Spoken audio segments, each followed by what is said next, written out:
Hello and welcome back to the Race to Speak Up podcast. I'm your host, Devin Moore. Today's guest is Elle Turner. Elle is a junior at St. Ignatius College Prep in Chicago, Illinois.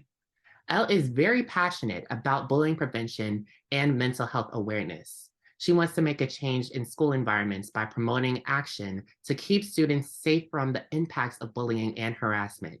She believes that no one should ever have to feel alone and strives to create a community where everyone has the ability to build up others. How are you doing today, Elle? I'm good. How are you? I'm doing very well. Thank you for joining us today. I'm very happy that Debbie, and of course, guys, Debbie is the founder of Community Rising. I'm very happy that she put us in touch because I definitely am just so excited to talk to you. What sparked your passion for bullying prevention? My name is Elle Turner, and I'm really passionate about mental health, feeling okay in your own skin, feeling happy every day, and having the ability to wake up and feel confident in who you are. And I think I've come to that through bullying that I've experienced and bullying I've watched other people experience, and just being in a place that you love and seeing other people try to take you down can be so crippling on a person's mental health and their self-esteem. And I think that that can allow you to feel so like alone, and no one should ever have to feel alone in a place that they love. So I strive to create a community where everyone can feel included, everyone can feel happy, and everyone can feel confident as themselves. Thank you for sharing that. I know how important it is to really create that safe space for others and be in that safe space. But unfortunately, for people like us who have gone through bullying, it really, like, we shouldn't even have had to gone through what we went through. So I want to give you a moment now to like, or give you the time now to just share with us, share what you're comfortable with, the bullying that you've gone through. Yeah, so last year when I was a sophomore, I was a part of a group of people who would not build me up in love of self and love of neighbor. I was not pushed to be a better person. I was not ethically challenged every day to be a better person and to be better for others. And that was not a great situation to be with in the first place. And these people eventually just around me started like to ruin my self-esteem. I started to feel just terrible in my own skin. I'd wake up and I'd feel miserable. I would be told awful things to my face and behind my back, and that's something no one should ever have to feel. To look online, to like open up media apps and see terrible posts about themselves. I had rumors spread about me that I had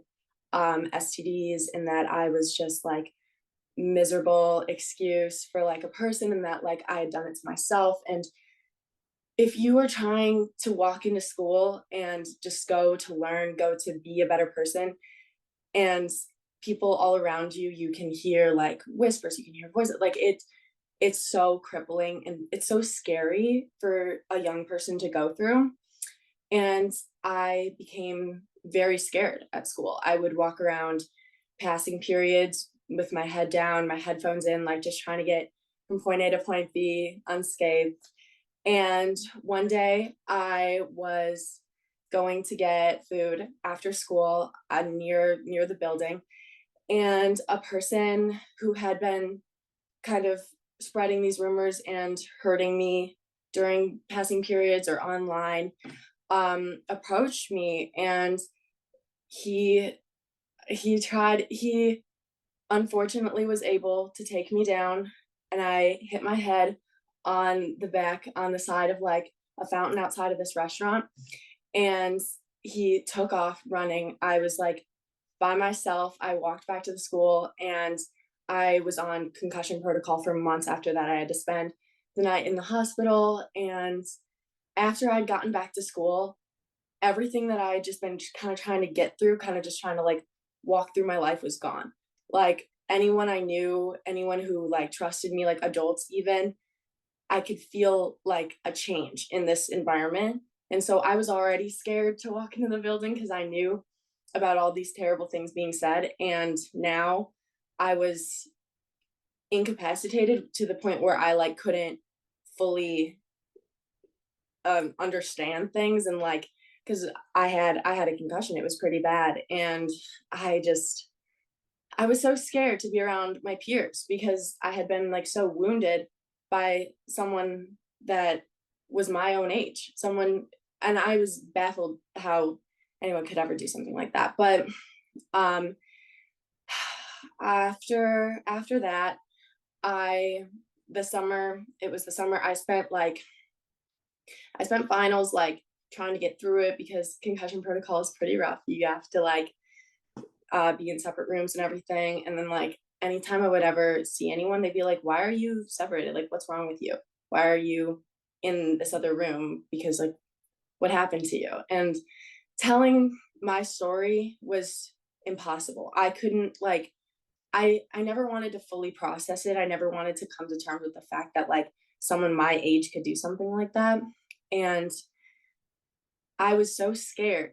And like I had loved my school and I loved walking around. I felt so confident there. And then to walk in the halls and feel like these people that I know have the ability to hurt others like that was baffling. I felt so unsafe. And then finally I got to get away for the summer, and that was great. But when I came back to school, that whole week before, I had just felt such anxiety. And so I have struggled with panic attacks my whole life.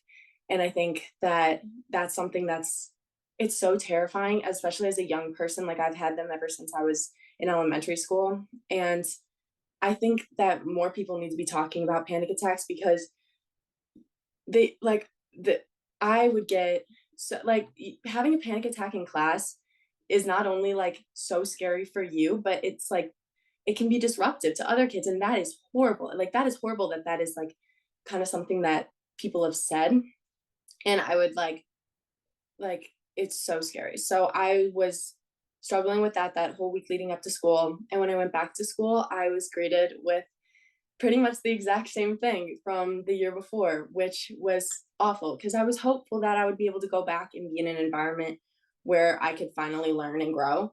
But I was met with negativity, and that is just something I wanted to get away from.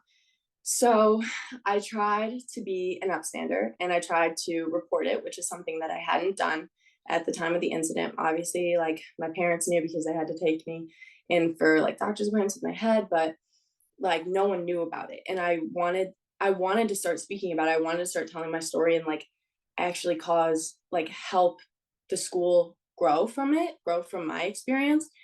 And I remember going in to tell my story to the school, and one of the administrators, the male administrator, looked at me and was like, "He didn't mean to. Like, that's just drama. You like, we don't want to do anything about it. Like, he's got a very bright future. This is like, this is not something that we'll be like further looking into." And after having kind of built up the courage to speak about it, to be met with like an adult telling me that I was insignificant, I felt so small. And I felt just like I felt so alone. And I would walk around the school that I once loved and I once knew everyone, like, and I just felt like a stranger. Like I felt like I did not belong there because not only was I not supported by my peers, but I wasn't supported by the adults at the school. And to feel so alone like that was it was crippling. And I had such bad anxiety at school, and it was only remedied by getting away, which isn't something that is a permanent solution. Like, I think that everyone should be able to relate to a story and feel comforted, to feel not alone, to feel part of a community is so important, especially for youth. So that's what I feel like Devin is definitely striving to do by using his voice to speak out to others and tell his story. And I hope that everyone can feel more supported by hearing others speak out about their experiences. There's so many things I want to go into with what you just said. But first, I'm so sorry to like I can't believe that all of that actually, you know what? I can believe that all of that happened. because like when it comes to the school part and the target excuse me, no, sorry, the perpetrator or the one exhibiting this bullying behavior being made out to be the victim, this it happens time and time again. And to hear that you were physically pushed onto the you said pushed onto the ground, your head concussion, I can't actually, what, I just can't believe that these things still happen. But to be honest, though, just this is why it is important to have our stories told over and over again and have things put on blast. When it came to my situation in middle school, when I went through racism and cyberbullying, and there was also a physical component to it too, or relating to bullying, just having that and then feeling like you're alone, even going back into that environment was to finish out my eighth grade school year. It felt so. I also was feeling like I would have. I think maybe it would be for me was anxiety attacks, and I do want you to kind of talk more about panic attacks. But I feel oftentimes a lot of times these things just get looked past, and that's why we need to shed light on situations like these. We need to let others know about these devastating and important and traumatizing. These things last with you. I still go through anxiety attacks just being in certain environments, because when bullying happens, associations happen. And by associations, I mean when it comes to, say, just going back into any school environment, your mind is identifying that as a school environment. And when it comes back to the school environment where you were bullied, that other place is just going to almost bring you right back into that moment, or this is going to bring you right back into that moment. That's why it's so important that we shed light and, therapy. But I'm just so sorry that you even went through that. Like, but I do want you to kind of explain something to us for those who don't really necessarily know too much. What exactly well, I know what a panic attack is, but what exactly is a panic attack? So for me, I started getting panic attacks probably around like fifth grade, fourth grade. And originally, like, they would always come on with stress of tests or like quizzes, which is seems very minor and something everyone goes through. Like, everyone feels anxiety before they take a test. But for me, the getting panic attacks would be so crippling. It feels almost like you have anxiety, which is more of like, for me, is like it's like a voice. It's like whisper, it's small, it's muted, but it's always like there, an omnipresent like tingle of just doubt and like lack of confidence. And that's something that's kind of people live with it. It's always with you. But a panic attack is what I would say, like, all of that little like sense brought into one big like burst of emotion and feeling all in 1 second. And I have experienced them where it's brought on by like a situation that feels like there's no way out. Like, you feel like this situation could ruin your life. And so after I was hurt, I experienced them all the time because I like there was no way my life was ever going to recover from this and I was ever going to be the same person, because I didn't know my direction. I didn't know like what good could possibly come of this. And so I would feel like a surge of just emotion like rush into my center, like my core. And it feels like dark, like it's almost like tunnel vision, and just like there's no way out of the all the emotion at one time.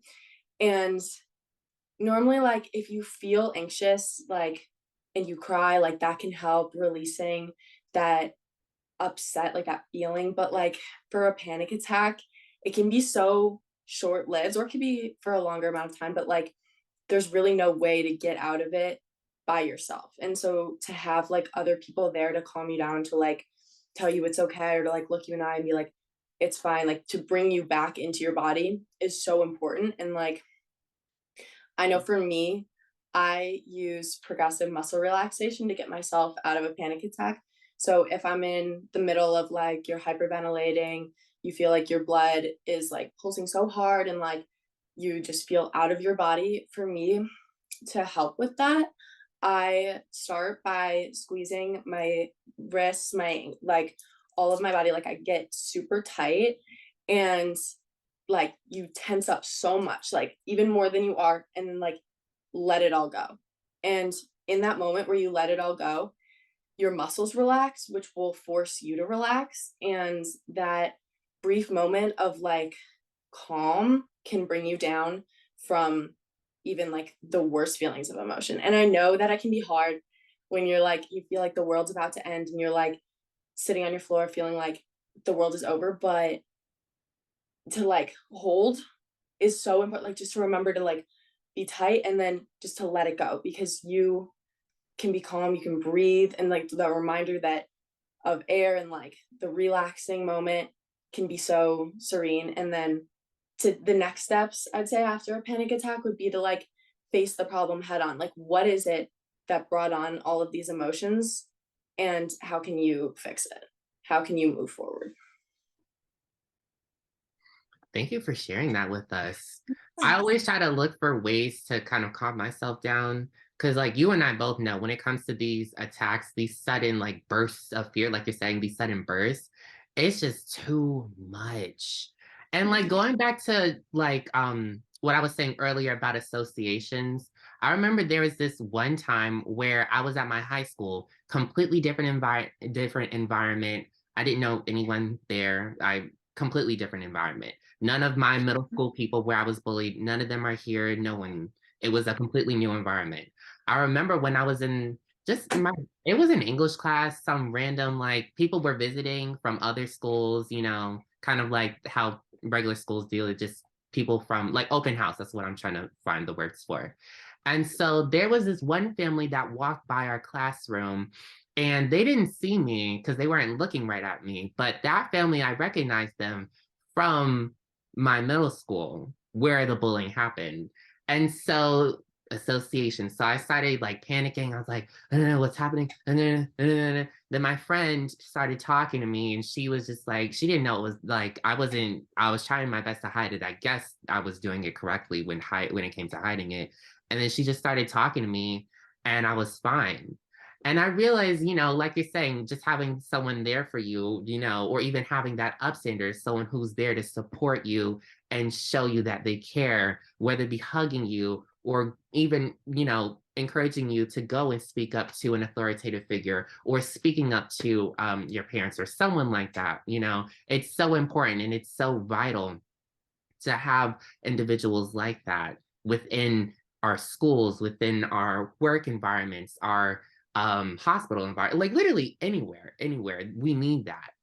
Yeah. And though we do need that, it's just so hard when a lot of us don't have that. It's so stressful. So when it comes to individuals who don't have that, what would you say to them? What advice do you have for them? I would say that the best thing to do is to look at the problem and realize what it is exactly that you are feeling this panic about. Because I think a lot of the times for me, I've been like so stressed about my life, about tests, about quizzes, about like what I'm gonna do tomorrow. And then one little thing happens and that's it. And the little thing is, yes, that's the problem, but it's this huge mass. It's like the surge of things that have been bothering me and like triggering my anxiety all day that are really the problem. And so I think that the first thing to do is to realize what brought on the panic attack, whether that's just like a little thing like you lost your backpack. And all of these things are terrible. Like you have quizzes and tests and you're stressed, but you're focused on the one little problem. And to look at that problem and be like, rationalize it. Look at it and be like, what is this? Like what am I doing right now? And what is causing me to feel this way?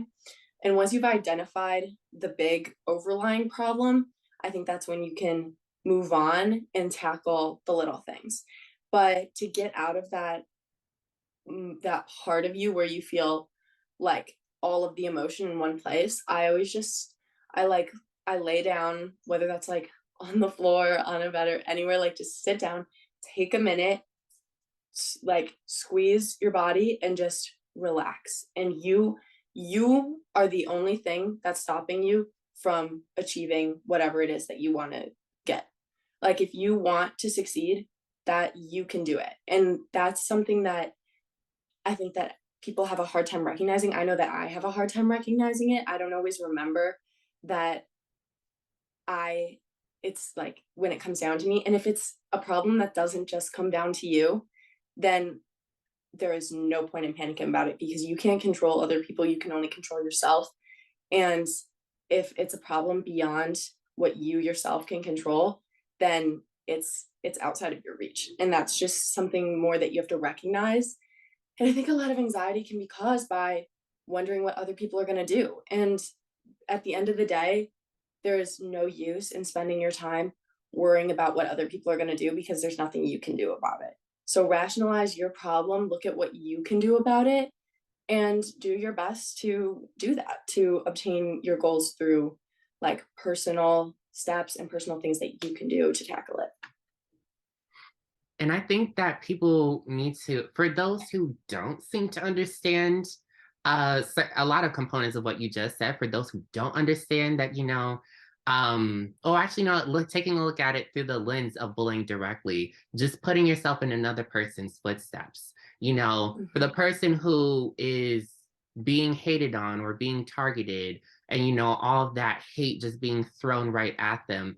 For the person exhibiting that bullying behavior, they need to put themselves in that other person's footsteps because I Mhm. don't want to feel this anxiety. I don't want to feel this panic attack. I don't want to feel the depression that I went through. I don't want to feel, we don't want to feel these things and we shouldn't have to feel these things. When it comes to bullying, like for real, for all the emotions that we as humans have, for all the things that we go through, and then more specifically for those emotions that we go through, all the negative ones, all of that should not be caused by bullying, should not be caused by hate.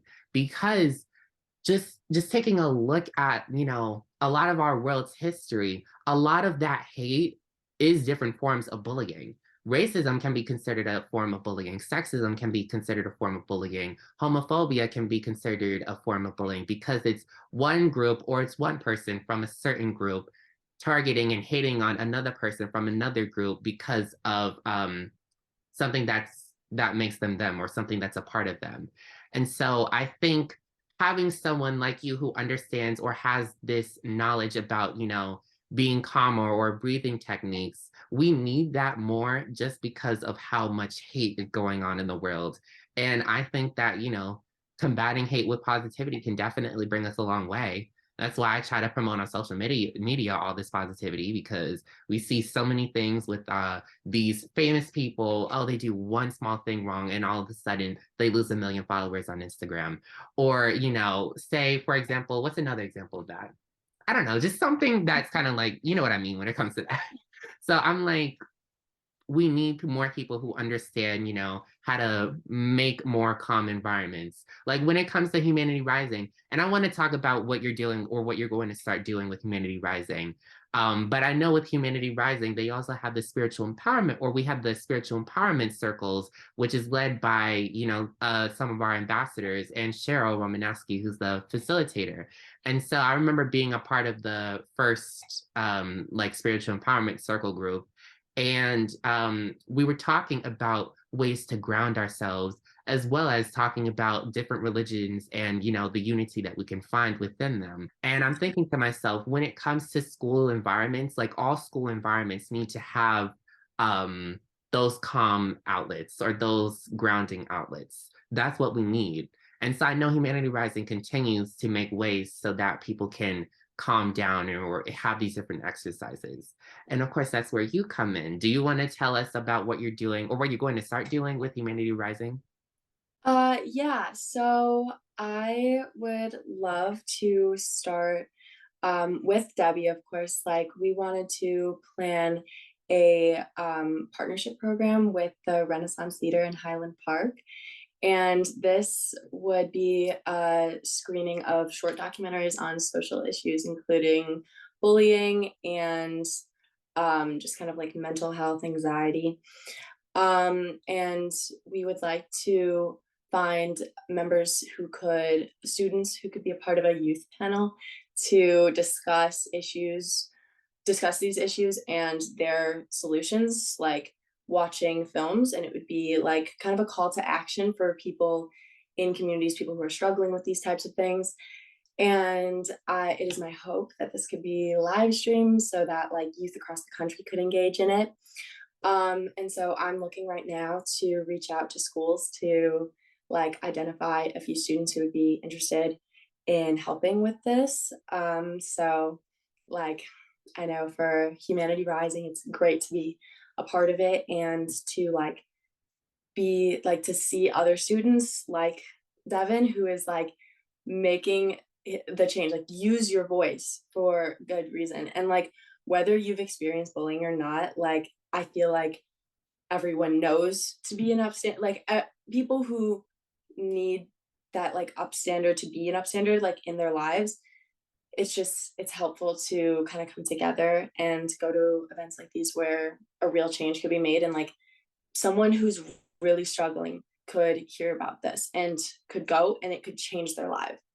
And so to change someone's life, like to have that opportunity is so amazing. And that's exactly what Humanity Rising is doing. It they're using they're taking steps through action, like not just ideas, not just like inspiration. They're making strides to make the community a better place.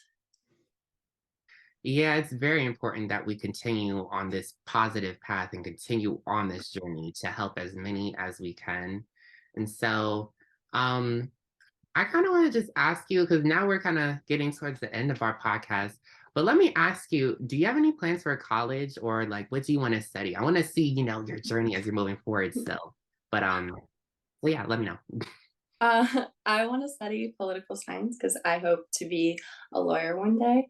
And I want to use my voice to help people in all walks of life. And whether that be through like groups now and like speaking out, talking about my story and like bullying and helping with mental health, or hopefully in the future, like to do it from a legal standpoint would be amazing, and to make real change like in the country, and like hopefully to just kind of make that shift that I think a lot of students suffer and no one really knows. Like a lot of kids can be going through terrible things and they can be brave enough to get up and go to school every day, and no one is aware of the trouble, like the terrible feeling that they have. And I think that more people, like teachers and people in charge, need to be aware of that, that students could be walking in their classroom every day and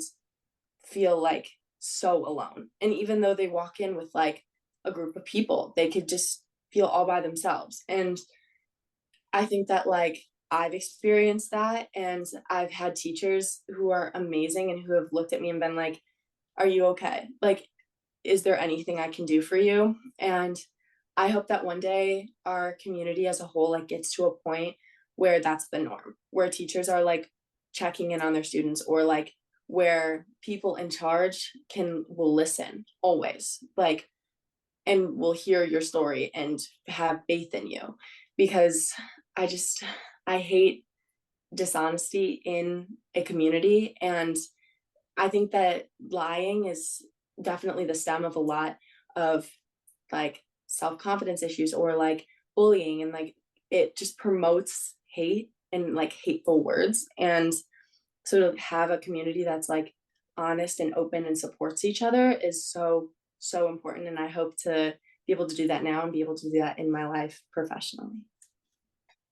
Elle, you put that very beautifully, very, Thank very you. beautifully. And I just have one more question for you. How can people find you? So like tell us your social media platforms. My Instagram is Elle Turner 47. I can send it to you because it's kind of like written interesting.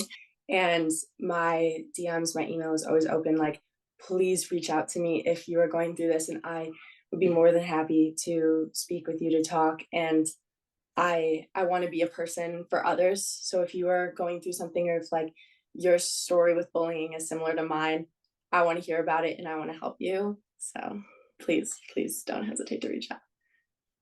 Well, thank you again, Elle. It was great having you here and having you share your story. And I'm very happy that you're going to be working with us in Humanity Rising. Yes, I'm really excited too. Thank you for having me, Devin. And thank you for everyone who's listening. I hope to see you guys at future Race to Speak Up podcasts. If you have any questions about the Race to Speak Up podcast, feel free to contact me at racetospeakup@gmail.com. Follow at Race to Speak Up on Instagram, Facebook, and Twitter for updates on future podcasts. Also, make sure to get my book, Devin Speaks Up. It is a children's anti-bullying book that focuses on my personal bullying story, speaking up to someone you trust, and being upstanders. Go to www.racetospeakup.com to get your copy. And also join the Humanity Rising movement. We are a student-led movement to create a better world through service, and there are many ways to participate, and you will be eligible for service learning hours and scholarship opportunities. Visit www.humanityrising.org for more information, and remember to ask yourself this very one question: how do you race to speak up?